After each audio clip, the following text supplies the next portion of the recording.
Hai semuanya, apa kabar kalian? Mudah-mudahan tetap semangat dan sehat selalu serta bisa mengikuti pelajaran hari ini dan pelajaran-pelajaran berikutnya. Oke, Miss akan melanjutkan materi IPA tentang ekosistem. Namun sebelumnya Miss ingin menambahkan satu hal yang Miss lupa tambahkan di video sebelumnya, yaitu tentang jenis ekosistem.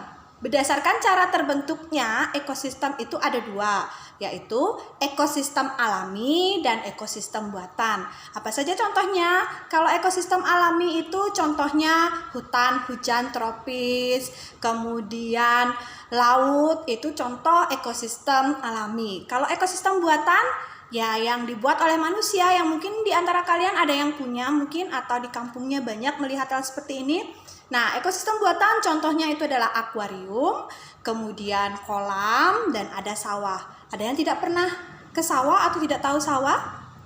Nah, di dalam ekosistem itu seperti yang Miss jelaskan sudah terdapat komponen-komponen ekosistem dan makhluk hidup di dalamnya saling berinteraksi. Setiap makhluk hidup itu memerlukan energi. Dari mana energi itu berasal? Energi itu berasal dari makanan yang mereka makan. Nah, sekarang kita lanjut materinya di halaman 74. Kalian bisa buka buku kalian itu di halaman 74 tentang rantai makanan, jaring-jaring makanan, dan piramida makanan. Apa itu rantai makanan? Itu yang akan kita bahas pertama. Kalian perhatikan di paragraf pertama, garis bawahi apa yang disampaikan. Interaksi makan dan dimakan antar makhluk hidup disebut rantai makanan. Jadi rantai makanan itu adalah interaksi makan dan dimakan antar makhluk hidup. Mungkin yang sebelumnya melihat atau mendengarkan penjelasan Miss di video sebelumnya itu ada harimau yang hendak memakan rusa. Nah, bagaimana hubungannya? Kita akan bahas di sini dalam rantai makanan. Nah, dalam rantai makanan itu kemudian saling berhubungan akan membentuk yang namanya jaring-jaring makanan. Apa itu jaring-jaring makanan? Perhatikan di paragraf kedua halaman 74. Dalam lingkungan, beberapa rantai makanan dapat membentuk hubungan makan dan dimakan yang lebih kompleks lagi, yang disebut dengan jaring-jaring makanan.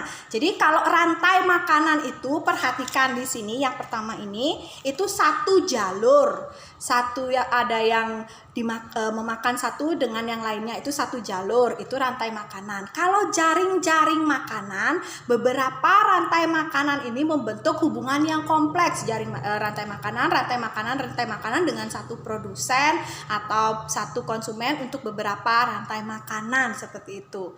Nah, apa itu produsen, konsumen? Kok Miss nyebutnya seperti itu? Nah, sekarang kita perhatikan di halaman 74. Dalam suatu rantai makanan ataupun jaring-jaring makanan ada komponen-komponen di dalamnya, yaitu yang pertama itu namanya produsen, kemudian yang kedua ada konsumen, dan yang ketiga ada pengurai. Nah, kita bahas yang pertama dulu, produsen. Apa itu produsen? Mungkin di sosial sudah pernah Miss bahas tentang produksi, kegiatan membuat suatu barang atau jasa. Nah, produsen itu apa? Produsen adalah makhluk hidup yang mampu membuat makanannya sendiri. Perhatikan di halaman 74, kotak yang paling kiri itu ada produsen. Kelompok makhluk hidup yang mampu membuat makanannya sendiri.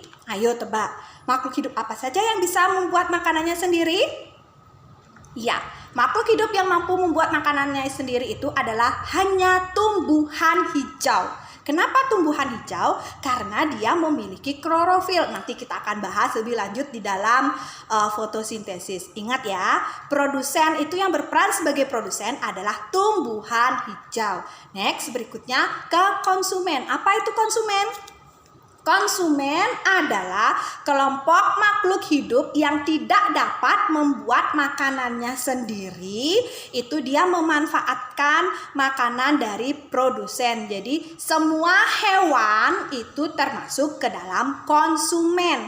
Di dalam ekosistem, kemudian di dalam rantai makanan, jaring-jaring makanan, ada tingkatan-tingkatan konsumen. Yang pertama, konsumen 1, konsumen 2, dan konsumen 3. Nanti akan Miss berikan contohnya. Next, itu ada pengurai. Apa itu pengurai? Pengurai itu adalah kelompok makhluk hidup yang menguraikan sisa-sisa tubuh makhluk hidup yang sudah mati. Kelompok makhluk hidup ini misalnya jamur, kemudian bakteri, itu termasuk pengurai. Nah, sekarang pernahkah kalian memperhatikan kalau ada batang pohon yang sudah tumbang, kemudian lembab kondisinya, di situ muncul yang warna putih-putih atau kuning. Nah, kalian tahu itu apa? Ya, itu adalah jamur. Jamur merupakan organisme pengurai, menguraikan sisa-sisa dari makhluk hidup yang sudah mati. Pohon tumbang tadi, jamur tumbuh di sana. Dia memanfaatkan sisa-sisa dari zat-zat organik yang masih bisa dimanfaatkan. Nah, sekarang kita lihat contoh rantai makanan. Coba perhatikan di sini, yang di atas. Rantai makanan. Nah, yang disebut sebagai produsen di sini ada di rantai makanan itu produsennya adalah padi.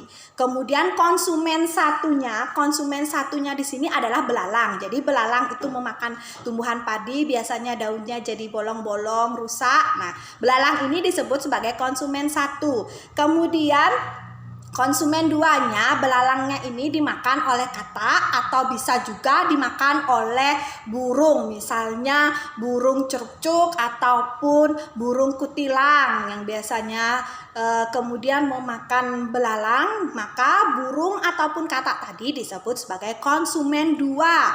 Kemudian di sini ada konsumen puncak, top konsumen 3, di mana yang digambar itu yang menjadi top konsumen puncak adalah burung elang.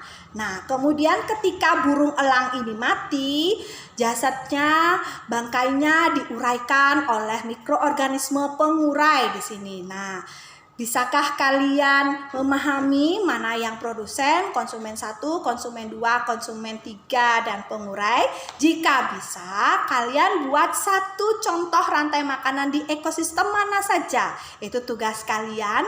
Kalau kalian belum paham, kalian bisa tanyakan via WA ataupun di Google Classroom. Oke, next kita lanjut ke jaring-jaring makanan. Seperti tadi disebutkan bahwa beberapa rantai makanan akan bergabung membentuk satu yang lebih kompleks lagi yang namanya jaring-jaring makanan. Di sini kalian perhatikan ada pohon. Pohon ini tanaman tumbuhan hijau, dia disebut sebagai produsen. Pohon ini kemudian dimakan oleh tikus. Tikusnya konsumen 1. Tidak hanya tikus, pohon juga dimakan oleh kelinci. Kelinci itu juga disebut sebagai konsumen 1. Kemudian tikus dimakan oleh burung hantu. Burung hantunya konsumen 2. Kemudian tikusnya ini bisa juga dimakan oleh kucing. Kucingnya konsumen 2. Nah, si kucing ini dimakan oleh macan tutul. Nah, macan tutul ini konsumen 3. Dia top konsumennya. Nah, kemudian macan tutul ini mati, diuraikan oleh pengurai. Nah, itu salah satu contoh dari jaring-jaring makanan. Jadi, di sini produsennya 1. Kemudian konsumen satunya ada banyak. Demikian juga dengan konsumen-konsumen yang lainnya. Nah, next kita lanjut di halaman 75. Tadi kita sudah berbicara rantai makanan, jaring-jaring makanan. Sekarang kita berbicara piramida makanan. Kalau berbicara piramida, mungkin di pikiran kalian apa yang ada di bayangan kalian? Oh, piramida yang di Mesir ya, yang sebelahnya ada Sphinx. Oke, good, bagus. Jadi pada dasarnya bentuknya seperti itu, segitiga gitu. Nah, apa yang maksud dengan piramida makanan? Piramida makanan tersebut dia menggambarkan keseimbangan ekosistem. Jadi yang ada di dasar piramida, kalian perhatikan di halaman 75 itu ada contoh piramida makanan. Yang ada di dasar piramida itu apa? Nah, di sana ada produsennya. Produsennya ini digambarkan sebagai tumbuhan. Kemudian di atasnya itu ada konsumen 1. Di sini ada belalang.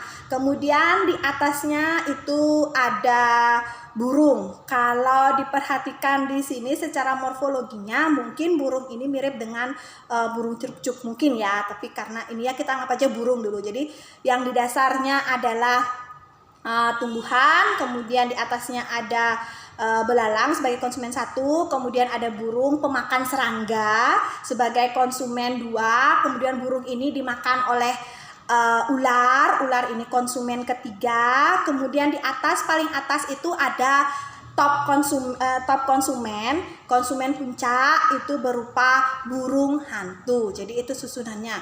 Jika masing-masing komponen ini dihilangkan atau tidak ada, maka akan berpengaruh terhadap keseimbangan ekosistem, berpengaruh terhadap piramida makanan ini. Misalnya, ketika yang paling bawah itu produsennya berkurang, maka akan berpengaruh terhadap konsumen satu.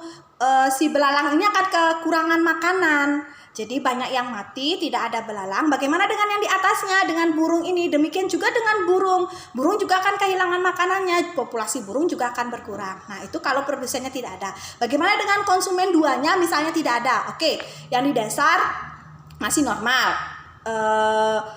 Tumbuhannya masih normal, kemudian yang di atasnya itu masih ada normal. Nah, yang dihilangkan di sini adalah si burung. Apa yang akan terjadi dengan adanya burung ini? Berarti yang memakan belalangnya kan tidak ada. Otomatis jumlah belalang, populasi belalang akan banyak. Kemudian bagaimana dengan produsen yang di bawahnya? Karena belalangnya banyak, otomatis dia akan memakan tumbuhan-tumbuhannya sehingga jumlah tumbuhannya akan berkurang. Nah, itu kalau ke bawah. Kalau ke atasnya gimana? Dengan tidak adanya si burung tadi, maka ular akan kehilangan makanannya. Jumlah populasi ular akan berkurang. Demikian juga dengan populasi burung hantu. Jadi, kalau salah satu dari komponen ini berkurang ataupun bertambah jumlahnya, keseimbangan ekosistem akan terganggu. Oleh karena itu, kita harus selalu menjaga keseimbangan ekosistem. Nah, di sini saja yang bisa disampaikan untuk saat ini. Tugas kedua dari kalian adalah coba kalian buat suatu jaring-jaring makanan. Nah, jika ada yang ingin ditanyakan, kalian bisa tanyakan lewat WA Group ataupun Google Classroom. Ingat, selalu kumpulkan tugasnya tepat waktu. Oke. Demikian saja yang bisa disampaikan. Selamat belajar anak-anak, selamat mengerjakan tugas dan tetap semangat.